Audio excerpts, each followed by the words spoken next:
Imagine looking at like a painting or like even a photograph that's like not fully developed and think, wow, this sucks. We do it all the time as writers. Yeah. We're just constantly judging the work that's barely in its infancy. How do you get past that hump then of like knowing that your writing is bad, but you just got to keep going to get better? What's the secrets there? Hi, I'm Max. I'm Drew. And I'm Leisha. Plot hole. Said I'd write one chapter, wrote none. I'm sorry, you do what? I changed the ending again. Rewriters. Countless blueprints. Infinite stories. And now, into the story. I guess, should we introduce ourselves a little bit? Yeah, in sure. this Let's do initial that. one? Yeah. Or is this like are we discovery written by everybody who learned about us We as are we go? discovery podcasting right now. That's fair. That's fair. I guess I could start then. So again, my name's Max. I've been writing stories since I was like a little kid, but like really since I was like 12. I took a novel writing class, and since then I loved it. I graduated from college with a degree in creative writing, so it's kind of what I want to do. I haven't had the drive to get things done until we've been talking with Drew more, and I've been talking with Leisha. Leisha and I are married, by the way. Drew and I are not married. I'm the third wheel. I've written poetry in the past and short stories. I do like poetry a lot, but I really love novel writing. That's kind of what we're focusing on. We're all in that space right now. So yeah, I will talk a little bit more about what we like to write. But that's I'm a little bit about me. Drew, would you like to go next? Sure, yeah. So my name is Drew. I have always loved stories. I've been reading. I've been reading fantasy and sci-fi stories since I was a kid. I was an only child growing up, and so I would often find myself daydreaming about being a wizard or a knight or something. And I've always wanted to tell those stories, but it wasn't really until I met Max in college that I kind of, I guess, got the courage to actually start writing a book. And so right now I am working on my first book. Something, hold on, before, I know I'm supposed to be talking about myself right here, but something that Max forgot to mention is that he's a published poet. So don't let him downplay his accolades. I also have a published short story if we're going to be talking about that. Okay, and he's a published short story author. So, Max is the professional here. But yeah, I just am really excited to write stories and to kind of go on this journey of discovering how to write stories with you guys. Something else I forgot to mention is that I've known Drew longer than I've known Leisha. Wait, I didn't realize that was true. So they should probably be married. Wait, Yes, that's how that works. you just marry whoever you've known the longest? Okay, we're gonna get into some weeds here. We can't go on this tangent. My name is Leisha. I have more of a kind of untraditional, I think, breakthrough when it came to writing. I started writing probably in the 3rd grade, mostly stuff about my life. And so I got a lot of encouragement from teachers at the time. And so throughout most of my life, I've been a very prolific journaler. So I have notebooks and notebooks filled with things that I've written throughout my life. I also wrote stories growing up as well. A lot of them centered more so around contemporary romance, but also just coming of age. So that's always been my main focus. I've always been more of a young adult kind of writer. When it came to the novel that I'm currently working on, I was obviously inspired by a lot of contemporary romance artists today, which I hope I'll get to talk about some of my favorites. And yeah, I mean, I don't have any, in converse to my husband, any experience when it comes to like world building or kind of things like that. So it's been cool to get to work with him a little bit over like throughout our relationship on how I can continue to gain confidence and develop skills when it comes to writing, beyond what I kind of taught myself throughout my life. So Okay, so how do you get past that hump then of like knowing that your writing is bad, but you just got to keep going to get better, even though when you go back and read the stuff that you just wrote 5 minutes before and you cringe? What's the secrets there? I think it's honestly doing it in spite of the embarrassment. Actually, I'm gonna piggyback off of this. Despite the embarrassment, like screw you, embarrassment, kind of thing. Like it's more so than just getting over it, kind of thing. It's actually like putting it down, saying no, I don't care.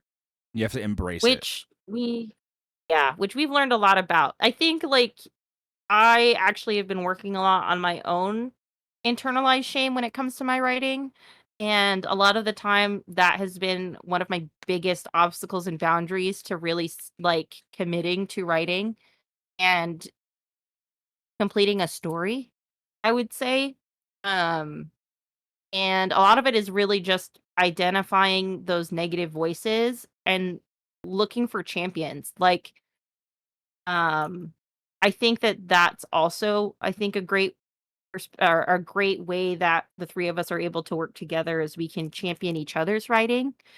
Um, while we do workshop and like critique each other's work, I think what I still appreciate about it is that I know I have your guys's support 100%. So I think that when we can combine a lot of those things where you face your fears, you embrace the shame of like your early days of writing. Um and in a lot of ways we're all in our early days regardless of how much experience we have. It's just one of those things where we get to develop our voices throughout this process. Which I think this podcast will also help us be able to do in a literal sense as we're trying to work on creating the voices in our characters within our stories.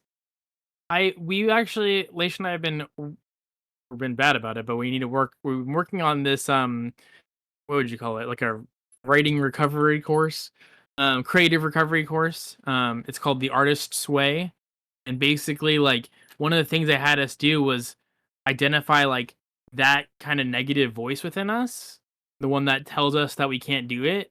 And like growing up and also in college, like I always called it like my inner editor, and they wanted us to basically give it like an identity and like something that we could actually say like this was this is somebody I don't want to be distracted by. So I chose a Swiper from Dora the Explorer as my kind of personification of my inner editor, because then I could just tell him Swiper no swiping, and I could keep on writing. Editor, no editing. Editor no editing, That's so exactly. good. So that was like just like I was thinking. Swiper, all he does is he takes, but he stops so easily. Like all you have to say is "Don't do it," and he goes, "Ah, shoot!" Like, "Oh man!" Like snaps his fingers and walks away. Like That that's all I have to do to tell my editor go away. Sounds easy enough to me. that's so interesting that you bring that up because I have really struggled with that. I got through I had a week where I just blazed through my first couple of chapters in the novel that I'm writing. And then I kind of ran out of steam a little bit, and then I would just go back and read and reread and read and reread and write and rewrite and write and rewrite. And I just kind of just got in stuck in this rut of wanting to rewrite my first couple of chapters over and over and over and over and over again. And I feel as though a part of it was because I knew that I had accomplished something by actually getting the first couple of chapters down on paper, and then I wanted those chapters to be as good as possible. But then there's another part of me that recognized, okay, this is just procrastination or a form of it where I'm trying to feel like I'm making progress on my novel without actually making progress on my novel. And I feel like being able to identify that and just say, hey, editor, no editing, swiper, no swiping. Don't do this. Just keep pushing with your story. We can come back to this later. We need to keep we need to keep the ideas rolling. We need to keep the story continuing. And I just recently set those first couple of chapters to the side and it was like, okay, I will come back to these at a later date. But right now, I actually need to get the entire story on paper so that way I have an entire picture to look at in order for me to edit it properly. Imagine looking at like a painting or like even a photograph that's like not fully developed and think, wow, this sucks. It's just like it makes no sense. But like we do it all the time as writers. Yeah. We're just constantly judging the work that's barely in its infancy. Like I have to admit, I did go back into my first chapter that I finally wrote. And I didn't edit a lot. I added like a little bit here and there. Just foreshadow some stuff that was happening later on. That was the most like disciplined I've ever been back in and adding something to a chapter. Because I did not like spend very long reading through it and rewriting everything and changing everything. I just added like a sentence here, a sentence there, called it good. I don't think I could have done that without having seen Drew just blaze through a couple chapters and say, "All right, let's keep going." Or Thank- Leisha, for that matter, blazing through scenes and scenes of fantastic dialogue. And I think that leads into, I think, a question that I want to extend to both of you, because one of the things that I have been trying to think of when it comes to like my writing style is like I watched a Brandon Sanderson lecture where he talks about the difference between an architect writer and a gardener writer. And I think that I've always personally identified myself as more of a gardener, where I don't even write most of my stories chronologically for the most part. Like, I never start with the beginning. I find it easier to kind of get the exposition started before I go back and say, this is how I want my story to start, or this is where it's going. Which I think, when I think about like Max and his process, or at least his process up to this point, it feels kind of like how I feel when, his ADHD auditory processing kicks in and he says, huh, 24 times before he understands what I'm saying. um, like the equivalent of that unease or just that frustration. So I'll start with Drew. Drew, for you, what do you feel like has been your process? Like, do you find that working through your story chronologically works best? Do you feel like, at least like when it came to how the idea was born, like what did that look like for you? So right now I have three separate individual stories, more or less, quote unquote, outlined. I don't mean that in the same sense that architects such as Brandon Sanderson that you mentioned outlines their stories. Meaning, I just wrote down a quick synopsis of, hey, this is the idea that I have. I think it would be cool. I'll come back to this later. As for the story that I'm on right now, I the process for me looks like more I start off with a cool idea. I think that this magic system or this specific set of circumstances or events would make a really good story, or would make a really good skeleton that I could hang a story on. And then once I have that idea, the next step that I did with the book that I'm currently working on is I tried to flesh out the world a little bit more, do a little bit of world building. Max really helped me with that with his dungeon master experience, and just kind of giving me some pointers on things that matter, things that don't matter. And then once I have that, I actually start with the climax. So here's how I want the book to end. I'll jot that down, and then I go to the beginning and I just do a brief chapter by chapter outline. My chapter outlines are probably only a paragraph or two of basically Mm-hmm. just these are the things that happen in this that I want to happen in this chapter. in order to move the story along until I get to the climax that I set out for myself at the beginning. There's actually a really funny bit that Dave Chappelle did about this, where he tells this story where he wrote down a bunch of punchlines and put them all in a jar, and then he would just, for fun, whenever he was bored, walk up to his punchline jar, pull it out, and then make a joke that would lead up to the punchline. And that's kind of how I am going about my story writing process. Is I'm starting with the cool event that I want to have happen at the end of my story, that will act as my climax, and then I try to hang a story on, the world that I've created, the ideas that I have that lead up to that. But as for Mhm. the line by line writing, it's actually a lot of discovery writing. I sit down, I'll look at my paragraph outline that I have, the things that I want to accomplish with that chapter, and then I kind of just go. And more often than not, my chapter will actually end up looking anywhere from a little bit to a lot of bit different from what my outline had, because then I'll realize, oh, I actually don't like that idea as much.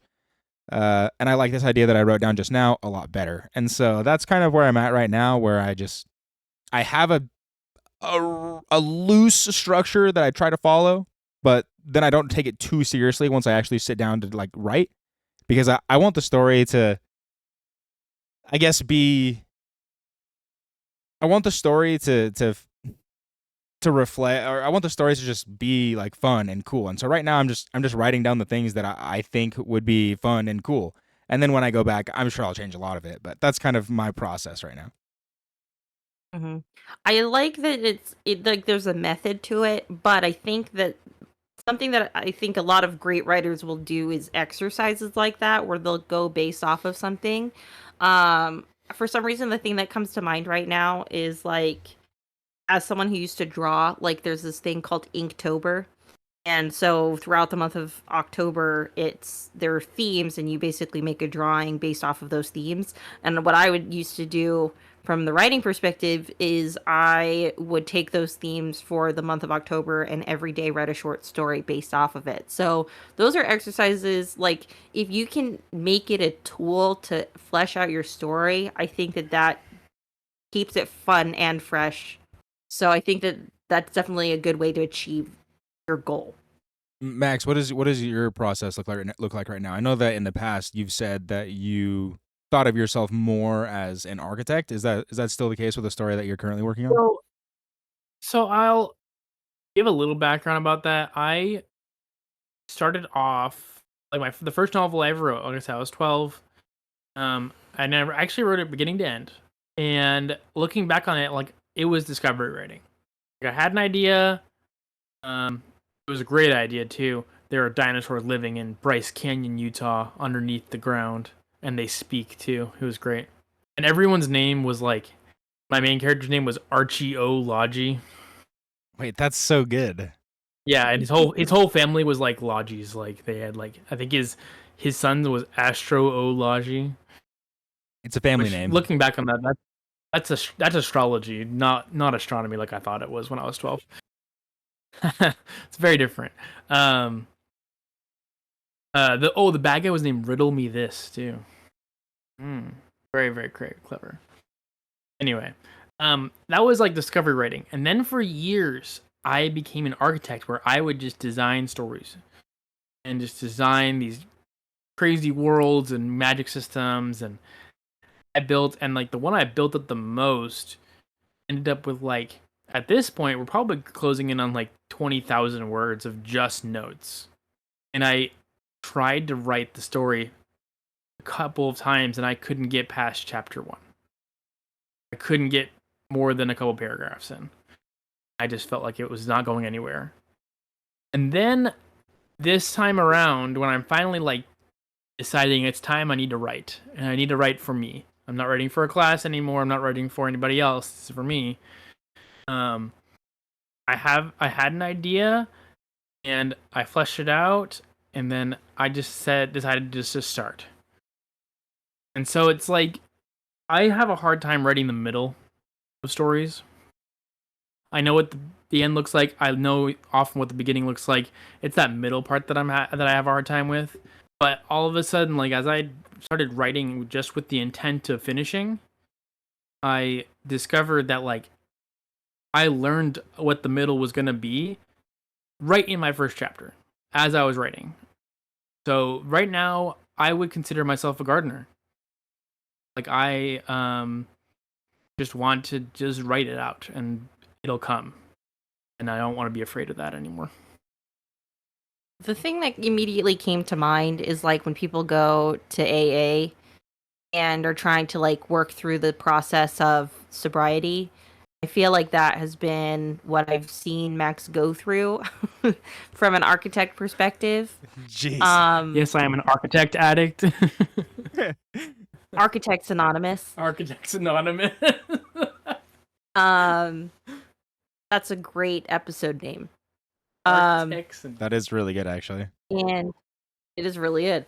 Yeah, I mean, and what's interesting is like, I mean, obviously due to the proximity that Max and I are, in 24/7, I've had like the privilege to be able to watch him kind of go through this process. And I think what I've loved is to like to see the shift from being an architect that when he couldn't execute the blueprint perfectly, it was detrimental and he would drop it at, the first sign of trouble, to where he is now, where he's just writing and avoiding putting himself through, the ringer as a critic. It's been cool to be able to see how that's allowed him to grow as an artist, as opposed to, I think, how it felt before, where he's always holding himself back. I'll say too, like that blueprint had to be perfect before I even started. And once the blueprint was perfect, if I didn't execute it perfectly, I just gave up. So I don't want to say that architects are wrong at all. I think world building is fun, and there's a certain part of it that like you have to do. Like I went into this story that I'm writing right now, um, with some world building ideas in mind, and I spent a day or two working on it. But that's where I limited myself this time around. Um, we have a group Discord where we're kind of sharing each other's like some stories, ideas, and trouble we're having with characters and scenes, as well as posting a daily word count. Um, and I've been, little bits here and there for a while, and then all of a sudden the other day I posted 1,800 words, I think you had 2 days and in a row where it was in the thousands. yeah, I ended up with by the time I finished that chapter with about 3,200 words, which was 2 days worth. Um, and it felt like so good. Like I had gotten up that morning, I literally went to a coffee shop near us. I got a bagel and a hot chocolate, and I just wrote for like 2 hours, and it was awesome. So So like getting started that way felt so good. I was just gonna ask both of you guys, just to kind of a slight topic change. Does the environment that you put yourself in when you go to write matter to you for how effective you feel during that time? So I'll kind of speak from my personal experience. I have found that I can write pretty much anywhere, which, I mean, especially now as a mom, is just what I have to do. I have to be really adaptable. So I feel like that I've been pretty fortunate to be pretty adaptable as far as the environment within which I'm writing. I definitely do like when I have like the opportunities to have a quiet space to be able to write, where I am able to spend a dedicated amount of time to it, not, trying to get a couple words down and then going and doing something else and then doing a couple more words and then having to jump to the next thing. Um, but that hasn't always been realistic every day. So, yeah. I mean, but I'm also not unhappy with that. I like being able to sometimes come back to what I wrote previously and go, I think I have a different idea of how I can rework this. So it helps kind of keep things fresh each time so that every time I come back to my writing, I feel like I have new eyes. Or do you have a spot that you like to with or an environment? So I don't have a place, although I do think that I could enjoy writing like on a hike or something. Like I get to the end of my hike and just sit down with my laptop and just chill for a second. I think I would enjoy that, but it's not so much a place as it is like I don't know what else to call it other than a vibe. I always listen to the same like focus, relaxing, chilled soundtrack every single time I sit down to write. I always try to do it early in the morning or late at night when I don't feel pressure to get other things done. I, my you guys have a kid. I have two kids, and at night, before my kids are in bed, I just am like, okay, this is my time that I'm supposed to be spending with my family or taking care of other things that need to get done around the house. In the middle of the day, obviously, I'm at work, but early in the morning and late at night are the two times where I truly feel as though I don't have a lot of pressure on me to get other things done. And that's really important for my focus. And then just the music is the other thing is I just put my headphones on, turn the music on that's not gonna take up a bunch of brain space, turn the music down so that way it's not louder than my thoughts. And then but those are pretty much the only two criteria is just the music and a time where I know that I've got nothing else going on. For me, I music is part of it for me. It has to be like no lyrics. I used to be able to Yeah. write with lyrics, but I can't do it anymore. Nah, dude. It's My gotta my boomer be brain is toast. I can't do lyrics. yes, yes. Um I guess I'm the only millennial here, huh? Everyone else is Gen Zer. Yeah, we're a bunch of youngins, you oldie. Yeah, I know. I'm such an oldie. I'm actually on the cusp, so I can call myself Gen Z if I want. Um, I listen to I listen to um like Lindsay Sterling. Yeah, she does Yeah, violin I've been stuff. Yeah. listening. Yeah, violin like EDM, I guess you could call it Yeah. Okay. electronic violin stuff. Anyway, so I just listen to like I click on that on Spotify and then select like one of her songs and like choose like that radio station because it gives me like both that kind of like EDM vibe. I've been listening to this guy named Young Mozart and it's very good. Young Mozart. Um, Hold on, let me write that down. Young Mozart, it's a good one. Um, but also like actual classical music too. That's on there too. And like honestly, it's white noise for me. Like I like being for my environments like and everything. I can write like Leisha said pretty much anywhere, but like I like being alone in a crowded space. Okay. Which is why I like going to like a coffee shop or like a park or like somewhere where there's other people doing things around me because when I get like bored or like I don't know what to do, like I will listen to other people's conversations or like see what the other people are doing and I'll get inspired to do something like to write something or include something because I love like the people watching aspect of that and it gives me like no one's gonna talk to me. I know that and that's okay. But I want to be alone in a crowded room. So I think what's cool about where like Max prefers to write is that from a character building standpoint, at least like as someone who's a non-fantasy writer, but I mean even if you were a fantasy writer, like being able to like pick up on the idiosyncrasies of like the people that you are watching is really cool. You know, like the way someone wears their hair or pushes it back or what they do during a specific activity. Um, so like being able to analyze those things and being able to incorporate those human elements into your writing, I think is cool. However, I do not want to drop the music topic because I cannot stand trying to write with just instrumentals. Wait. I can't do it. You have to I have have I lyrics? have to have lyrics. I will take responsibility for this one. I used to write exclusively to Zelda lo-fi. yes. So Legend of Zelda, it was called it's a series of albums called Zelda and Chill, and Okay. I used to listen to it exclusively when I was writing, and it has destroyed Leisha's ability to write while listening to instrumental music. Yeah. So if lo-fi makes me want to throw my head through a wall. Um but I've always deeply connected to music, and so one of the things that I actually started doing with this series is that so it's like the plan is 3 books. Um I've made a playlist for each book that kind of like helps lay out the groundwork for the exposition of what I'm planning, because I think music conveys emotion in a different way.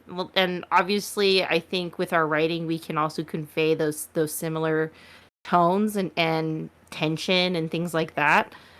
The music does it in such a way where it helps inspire me as I'm developing the story. And each playlist kind of has a different vibe. Whereas like if I think about the first one, which has like more of a Regency era theme to it, that probably relies more on instrumentals. Obviously, like classical music. I've also started to incorporate like oldies, so music from the 50s and 60s, which are all like I'm taking inspiration from. But then I look at like the later story, or the other stories that I have, that this for the second book, there's more of like a, I think, edge to it. And so because both of the main characters, have kind of gone through a lot in their own individual lives, and then when I look at the third book, it's more sophisticated. So it's like it helps me kind of get into that zone. Yeah. I actually sorry, I wanted to kind of keep going on this topic because this is so interesting to me, because when you talked about how music can make you can convey or help you even feel certain emotions, I wrote down, I don't know if you guys see it in the Discord, but I wrote down a an episode idea where we talk about method writing. And I just wanted to ask you guys, how important is your ability to feel, or I guess see through your character's eyes in order to convey the story properly? And I'll give you an example of this in the book that I'm currently writing. One of my main protagonist point of views has a moment where they're sitting on the beach, they're crying, and they think to themselves that, if I just wiped the tears from my eyes, I would be able to see the silhouettes of the fishing vessels that are out at sea. But I don't want to do that because the world is blurry when I have tears in my eyes, and that's kind of matching how I'm feeling right now. And so it's important to me that and maybe this is emotionally self-abusive, but it's very important to me that I feel as closely to what my character is feeling in that moment in order for me to feel like I'm properly getting the words down on the page. Or did you go to the beach and pinch yourself? Well, no, but like I think of like a really sad time in my life or something. You're so stupid. I'll think of like a really sad time in my life where I felt something similar, so that way I could do that. A less serious example. In a fighting scene that I wrote recently, I probably looked like an idiot, but I was like stood up in my room looking up YouTube videos, practicing the movements that the YouTube video was like showing me, so that way I could like actually understand what it felt like to make that movement in that fight scene. I call it Oh, to do a method fly on the writing, wall. but yeah. You know what? Like, as you've been talking about it, I realize that I lean pretty heavily into method writing. Like, so I have one of the things that I've been doing is I've been reading Mansfield Park by Jane Austen, which is like one of her least popular books. But I wanted to read it because the concept for my first book this is a bit it's a pretty important aspect of the story. So I literally was like, well, in order to write about it, I should probably understand a lot about the book. So I got like an annotated version of Mansfield Park to research. And I also got a bunch of other books to research for the other ones because it's so important to me that I don't just not to, like to just not mince words. I don't want to just talk out of my ass when I'm trying to convey like that my characters are experiencing something or are experts in something. I also try not to write about things that I don't know about. So like, in a similar way, I it may be abusive, of to oneself and self-sabotaging. But, when a character's going through something, I find it really important that it is in some way in line with something that I've experienced myself, or that I can empathize with in some way. So, I lean really heavily into it because, and I think that like music is one of those things that helps me get to that point. Yeah, there's no ifs, ands, or buts about it. I'm the straight up Christian Bale of novel writing. That's such a good analogy, Max. It's I'm kind of getting the feeling here that you're not so much of a method writer. No, it's just that we're sharing a microphone, so I have to wait my Oh, turn. okay. Well, I'm I just just meant I'm just with like joking. the. Well, no, I No, just no, meant with I like the actually pinching myself at the beach thing. That was oh, funny. no, I That was know. good. I was just making fun of you. No, I've based my entire identity off of the show Castle. Um, and in the show, have you watched Castle, Drew? I have heard of it, but I have not watched it. So it's basically like a buddy cop show where but this guy he's a novelist and he's shadowing a New York cop to as like inspiration for his new novel. That's basically like the gist of it. But there's so many times where he is like, okay, my character needs to get out of this situation. I need to figure out how to do that, and if it makes sense. And if I can't do it myself, then I'm not gonna write it. And so he'll like there's one episode where he like basically gets his daughter to tape him to a chair, um, and like tape his arms and legs, and he has to escape somehow. And his daughter just takes his wallet and leaves. So when you said that you were acting out fight scenes and Leisha's over here doing research, like I was like, it doesn't actually sound that foreign to me. Um, I will say I have a hard time myself doing that, but I will like being able to like actually see through their eyes, like in terms of like the visuals of things. Like I like to look at like I don't know, like maybe I'm going back to blueprints, but like I like to look at like the layout of the places that I'm doing. Right before we were recording, I was writing a little bit. I'm trying to describe like the city that he's walking out into for the first time, for like the reader's first time seeing it, and I'm having a hard time doing because I want to get like detailed. I want the readers to really see what he sees. So I take method writing a little bit more like literally when it comes to like the actual seeing of things through the character's eyes. Are you looking up on Google images that'll help you kind of get that process started in terms of visualization, or what does that look like? Oh yeah. We've Leisha and I have turned a lot actually recently, and I don't know if this is controversial, but we've turned a lot to like ChatGPT for like inspiration in terms of like AI generated images because you can kind of give it prompts to guide you as to like where you want it to be, where you want it to like end up and everything. And AI imagery, I think, is actually where it's cool to kind of visualize those things. I've like always had the dreams of like what my worlds look like, what my characters look like, and it's hard to just take that on a whim to and find somebody that can actually draw that for you and take the time out of their schedules to do things. And eventually, of course, like once I get the concepts down, I will want to get somebody to really do that for me. While I'm in this exploratory stage, like just having a quick like, hey ChatGPT, make me a city that's spilling over the side of a crater. That's basically the concept of my city, and it's like I can play with that a couple times and say, all right, cool, like that's the kind of the visual I'm gonna go with. And after that, then I can start going into things like you're saying, like going into Google Images and start looking at maybe other concept art that's been done regarding that style that I'm going for. The aesthetic of my stories has been very big for me lately. And so I do like the ideas of actually going and looking at seeing what my character is seeing.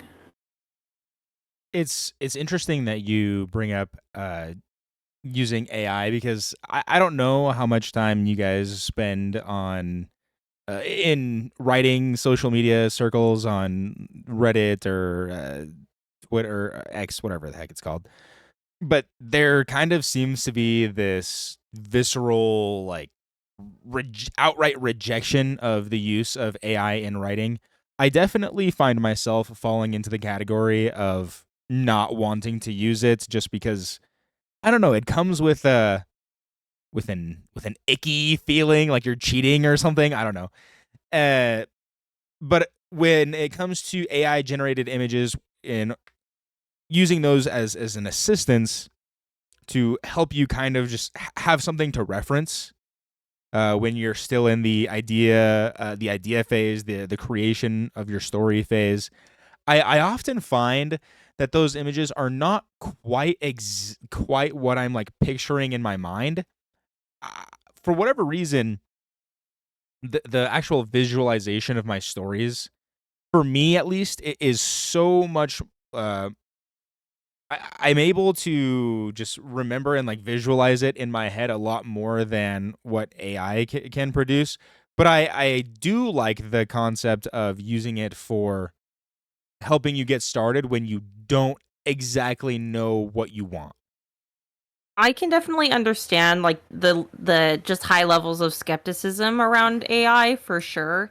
I definitely fell more into that category until I started using it a lot more professionally.